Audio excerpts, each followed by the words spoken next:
Bonjour à tous, donc je suis effectivement Marc-Antoine de Calataï et avec mon associé Barthélémy, on a fondé Coliseum il y a un petit peu plus d'un an maintenant. Je suis ingénieur de formation et Bart est juriste de formation et donc chez Coliseum, on est fournisseur de matériaux circulaires, matériaux de réemploi d'une part et matériaux de surplus d'autre part. Alors le Coliseum pourquoi ?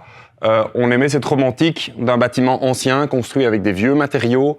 Finalement, ce qu'on veut faire, c'est remettre au goût du jour une pratique qui s'est un peu perdue au fil des temps, c'est de réutiliser les matériaux qu'on a pour reconstruire, et puis au sens plus littéral du terme, bâtiment circulaire ou presque circulaire, qui avait du sens à nos yeux. C'est une BD que vous connaissez probablement, sinon je vous la recommande, qui vulgarise assez bien le fait que nos ressources ne sont pas illimitées sur Terre. Chaque année, vers la moitié de l'année, on a consommé les ressources que la Terre peut nous donner. Et donc, nous, on veut en prendre soin, on veut pousser vers une sobriété et du bon sens avec ces ressources. Si je cadre ça par rapport au secteur de la construction, vous devez savoir qu'environ 50%, vous le savez probablement si vous êtes ici, 50% des matières extraites dans le monde le sont pour le secteur de la construction. Donc, c'est assez important. Et à la fois, en même temps, environ 33% des déchets produits à l'échelle mondiale proviennent du secteur de la construction. Donc on aime à dire, Bart et moi, que c'est un petit peu comme si on creusait un trou à gauche et qu'on le remplissait avec des déchets à droite. Pour nous, il y a vraiment un bon sens à amener de la circularité, à mieux réutiliser les matériaux qu'on a. Et donc, notre vision d'entreprise, c'est vraiment booster la circularité dans le secteur de la construction. Il y a différentes manières de faire de la circularité. On a parlé de matériaux biosourcés, il y a du recyclage. Nous, on veut vraiment agir sur le réemploi. Et donc, on est vraiment actif sur réemployer les matériaux et allonger leur durée de vie. Pourquoi ? Parce qu'on voit qu'aujourd'hui, et c'est super, les dernières années, on a beaucoup travaillé sur ce que vous voyez à gauche, c'est-à-dire les émissions du bâti, en isolant mieux le bâti, en ayant des énergies plus propres. Aujourd'hui, le big chunk, là où on a encore un levier d'amélioration du secteur de la construction, on est convaincu que c'est dans la phase de construction, et qui dit phase de construction, dit surtout les matériaux qui sont utilisés pour la construction. C'est là qu'on peut améliorer, diminuer notre empreinte carbone.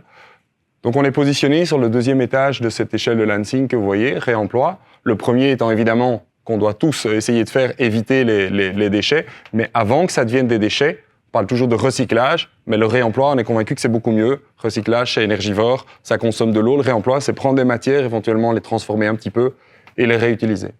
Alors, ayant dit ça, il y a un an, à peu près un an, quand on s'est lancé, on s'est dit par où est-ce qu'on commence ? Parce que la chaîne de valeur, elle est longue, elle est complexe dans le réemploi. On inventorise, on démonte, on transporte, on stocke, on certifie éventuellement la qualité, on reconditionne les matériaux. Et on s'est posé la question de par où est-ce qu'on commence ? Par l'offre, par la demande. Et ce qu'on a fait, c'est qu'on a été se casser les dents sur pas mal de chantiers nous-mêmes. On a été tester, démonter, transporter, reconditionner des matériaux sur différentes verticales. Finalement, vous voyez ici des carreaux de ciment, je peux vous dire que c'était pas rigolo, comme vous pouvez vous en douter en voyant la photo. On a appris énormément en faisant ça. Et on est arrivé à un moment au constat que c'était un peu comme la poule et l'œuf, le réemploi.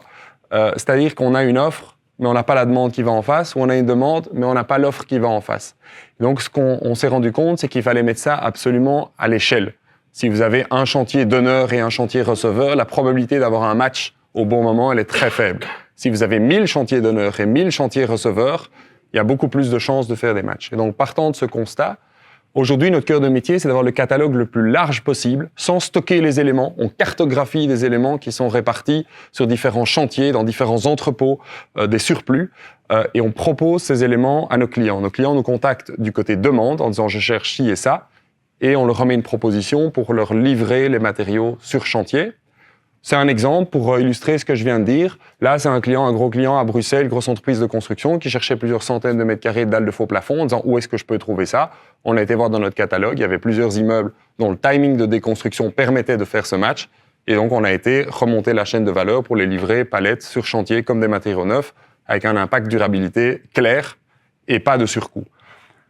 Ça, c'est un slide, c'est un peu ma demande pour vous tous aujourd'hui, c'est que, comme je disais, la chaîne de valeur très complexe, il faut absolument pouvoir travailler ensemble. Il y a des gens qui font très bien l'inventorisation, on a envie de travailler avec eux. Des gens qui font très bien le démontage, on a envie de travailler avec eux, etc., etc.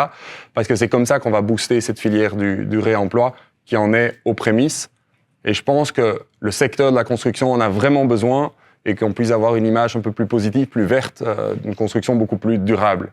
Voilà, je vous remercie énormément.